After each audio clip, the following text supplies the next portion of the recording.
This is a demo to go along with my Elixirconf talk about behavior trees in Elixir and demonstrating an AI that can guess Battleship.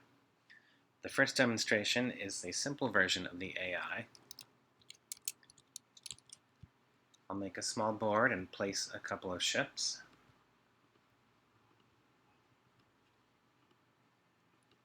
And we can watch it go.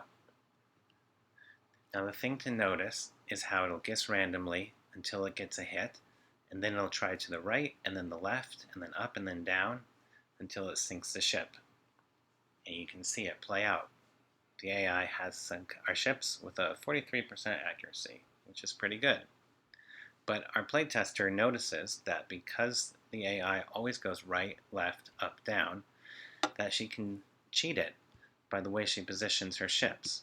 So the example is if we place our ships vertical and with at least one space at the top, like this, and let it go, it's always going to go to the right and the left and then up, just like you saw there. And that's at least, or at best, 3 hits more than it would take if it didn't always follow this pattern. And just to demonstrate, you can see this got sunk with a 67% accuracy. Let's try that again, same size, but this time we will go horizontal and we'll pin it to the right. And now, as soon as we hit something, there's no wasted hits. Every hit is going to count. You can see that happening here.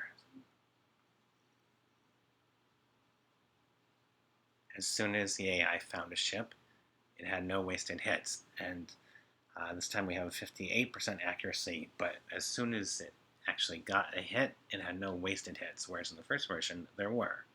And so we could fix this by randomizing how the AI guesses both the orientation that it chooses first and the direction that it goes first.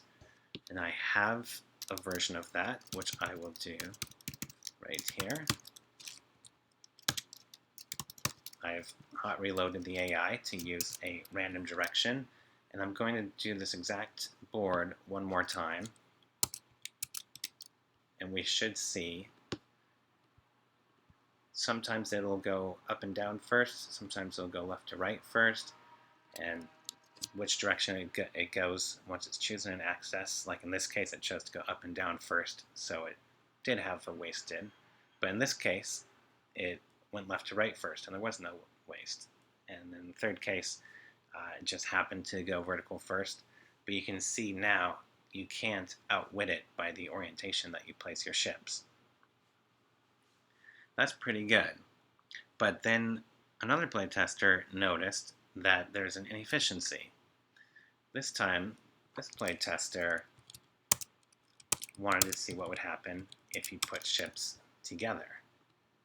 In other words, ships that are touching at least by one space, either end to end or side by side, like this, for example.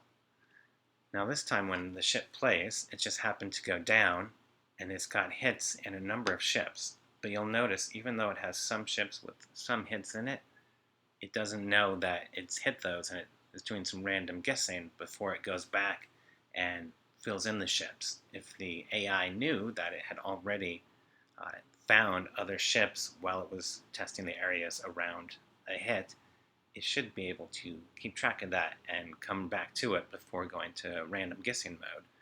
And so in this case it did not do that, and it has a 60% accuracy. It actually had to hit every spot on the board before it successfully sunk all the ships. If we could improve the AI to keep track of all the hits we have, and when we sink a ship, if we report how large the ship was, we can tell where the ship, which hits were of the ship, and if there were any extra hits, and if so, we can go through those before going back to random. And I happen to have a version of this as well.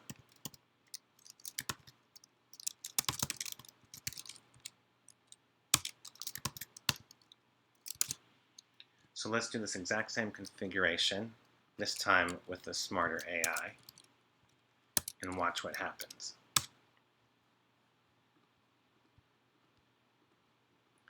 This time, you should notice that if the AI happens to make some guesses that land in more than one ship, it won't go back to random mode until it's dealt with all of the collateral damage.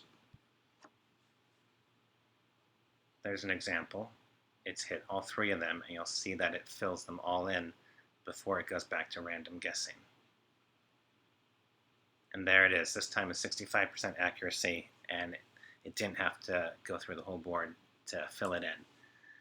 So that's the new and improved Battleship AI Guesser using a behavior tree. And if you'd like to know more and see what these trees actually look like, check out my talk and I'll provide a link.